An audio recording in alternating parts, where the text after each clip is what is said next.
Okay, parallel lines are all about the gradient. So you want to know the gradient of your parallel line. Once you got that, you can figure out an equation for your parallel line. The key piece of information about parallel lines, as you can see we've got a bunch there on the screen, is that their gradients are all the same. So long as you have two lines with the exact same gradient, they are parallel. So we can write that as m1 for the original line equals m2 for the parallel line. So exact same gradient. So here we've got 5 different equations, and we want to know if any of them are parallel. So we can state what the gradient is for each of them. So gradient for the first one is 2. We can see that to the bit next to the x. Gradient for the second one, 3. Third one is 2. So here we can see we have 2 that are obviously parallel because they have the same gradient. With the next ones, we need to change them so they're in y equals mx plus c form so that we can see what their gradient is. So we get that 4x over the other side first, minus the 4x. Then we divide both sides by 2. So we get y equals 4 minus 2x.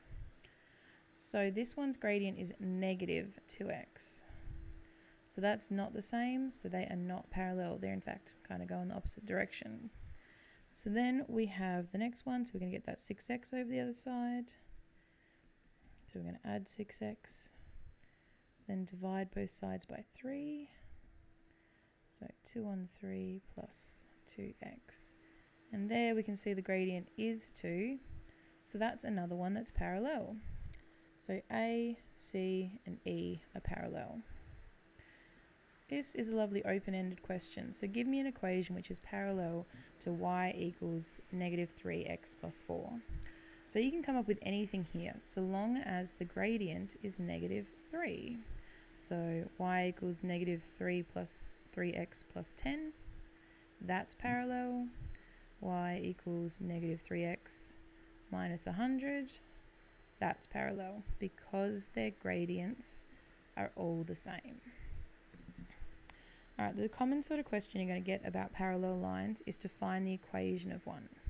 So here we want to determine the equation for a line that is parallel to this original equation and goes through this point.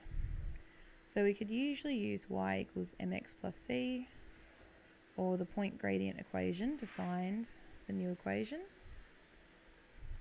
If we were going to use y equals mx plus c, we would want the y-intercept. We don't have that here, so we're not going to use that equation. We already have a point, so that's a good start. We just need to figure out what the gradient is. And because they're parallel, we know the gradient of the original equation is the gradient of our new equation. So they're both 5. So we know the gradient, we know a point, so we can use the point gradient equation. You should always write your equation first, just so you know what you're going through, where you're subbing stuff in. So we sub in y1, which is 10, sub in our gradient of 5, sub in x is 1, and now we expand the brackets because we want to get it down to y equals mx plus c form. Then we're going to add 10 to both sides. And that is the equation for the line that is parallel to our original. These questions are good ones to do in your textbook to check you can understand what to do with a parallel line.